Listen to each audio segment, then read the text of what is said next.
Here's something important I want to talk about. Now that I got this coat on here, the coat of all-purpose mud over the quickset, you've got to let this dry all the way. I want all of that moisture out of here before you take a sanding pad to here and sand this area.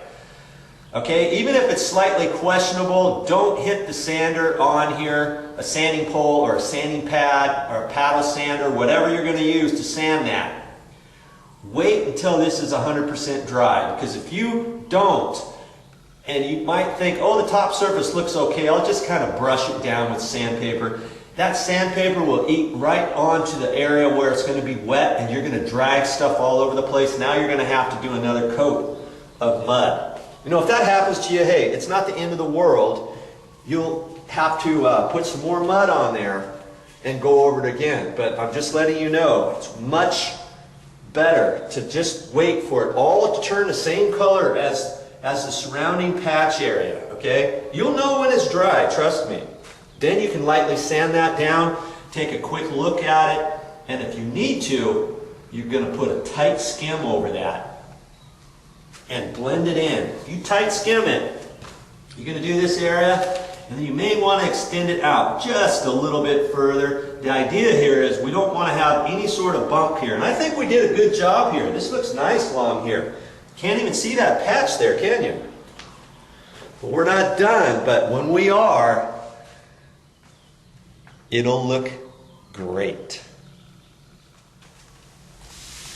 Got this patch all nicely dried now, and I can see all kinds of imperfections on that last coat that I put on. And incidentally, I've got a drop light like this, and see, if I don't have that on the wall, I can hardly see where the imperfections are, and I could sand this and not hit everything. But if I take my drop light and put it here, leave it kind of at an angle against the wall, oh, I can see all kinds of stuff. So that's a little tip for you, is to get a light like this and set it at an angle, and you can see everything. Because the last thing you want is to leave any little outside ridges or anything on the inside that will make this patch appear after you paint it. That's the last thing you want. And so I'm just going to sand this. And you don't want to sand too much. And that's another reason why it's good to have a light on here, because you can tell how much you need to sand. Now see right in there, that's good. I see a little ridge just down the middle. Hit that a little bit. That ridge went away. Here's another one down over here where I blended it in. Now you blend it in with the sanding. My little paddle sander. I like this thing. It's way better than a sanding block, you know. You get one little piece of sandpaper, fold it over a little piece of wood or a sponge pad, because the surface is bigger and it just works better. If this was the only patch I was ever going to do, yeah, I'd probably get one. But, you know, I do enough patches now to invest a little bit of my money into the tools that I have. And this is just a plastic, heavy plastic paddle sander, and it's got a sanding pad on here. I bought, 10 of these at a time, and then you unscrew this and put that on there. And then I fold the edges back to get up in inside corners and stuff, walls. And I use this for all kinds of stuff now.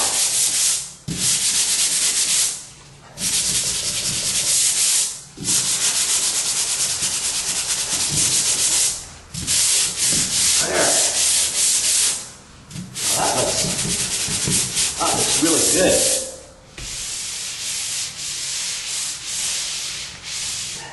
That patch is now blended right into the wall. And I don't think I I need to put any more mud on there. Now, if I didn't do a good enough job, I could go over this again with a tight skim coat. And before I went and used the 6-inch, you know, and bridged it over. Well, I could use my 10-inch, and I could go over that one more time with some tight skim material. And I just use the same stuff. You know, all-purpose, joint compound. I like to brush these down, because before you put your primer on, you've got to have your wall dusted down. If you don't, can you imagine how well your paint is going to stick to the wall? Because it's got all that dust on there, you know? Now I think I'm going to go ahead and I'm going to put some tight skim on there just to show you how that works. Okay? You're not going to get all the dust off, but you're going to get lots of it off. And if you put another coat on, this is what you want to do too. After you sand, that sanding material is so fine and it sticks to everything. That's why I've got everything masked off, and I got plastic up, I got craft paper down on the floor, and the air conditioner turned off, ceiling fans off, all that kind of stuff. This stuff gets all in the air, and it gets everywhere. Okay? All right, that's good. So I'm going to put some tight skim material on here and show you how that's done. Let's see what we can do with this tight skim material. Let's just get it on here. That's what it's called, tight skim, because we're not putting very much on here at all. Just a thin layer. You know, there's hardly anything on there. Looks like I need to put a little bit more along that edge. Just a hair. Okay. And that's why it's good to use a wider knife. If I did that with a 6-inch, I'd have to do this bit and then this bit, and pretty soon you can't get a nice flat area, you know, as easily. Okay? I can bridge it over just a hair further and up just a hair further. A little bit more right in there. Okay? You wanna overdo your patch. See that? That's how you want to do it. Each time you put that mud on, you want to wipe off the excess so you got a nice clean blade edge to work with. Oh man, that is really smooth. Good job. Okay, once that dries, you got to let that dry all the way, and you'll know when it's dry.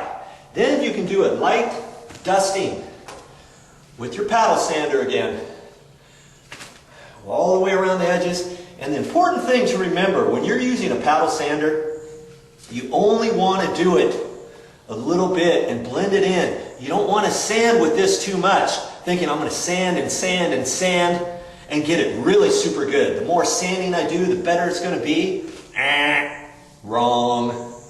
Because what you're going to do is you're going to sand this layer off, and you're going to start going into the next layer of all-purpose mud, and you could get down to the quickset. That's the last thing you want to do. You're taking all your material off that you've already built up, that you've invested your time in putting on the wall to make this nice and smooth. Okay? So, be careful when you're sanding. Well, this patch is looking excellent. Now, I haven't sanded this yet, and if you're wondering, after you put the tight skim material on here, how long is it going to take to dry? Well, it won't take very long, because you're just putting a very, very thin dusting layer of sheetrock mud on there, so it's not going to take as long as the first coat of all-purpose mud that you put over the quickset, okay? So if you got any question, make sure it's all dry, that it blends into the existing, and you should see where it's drying and stuff. If you've got any questions about it, let it go a little bit longer. The last thing you want to do is start sanding this before it's 100% dry, okay? It's the worst thing you could do, because if you start balling up the top or scuffing it up, now you're going to have to put some more mud on there.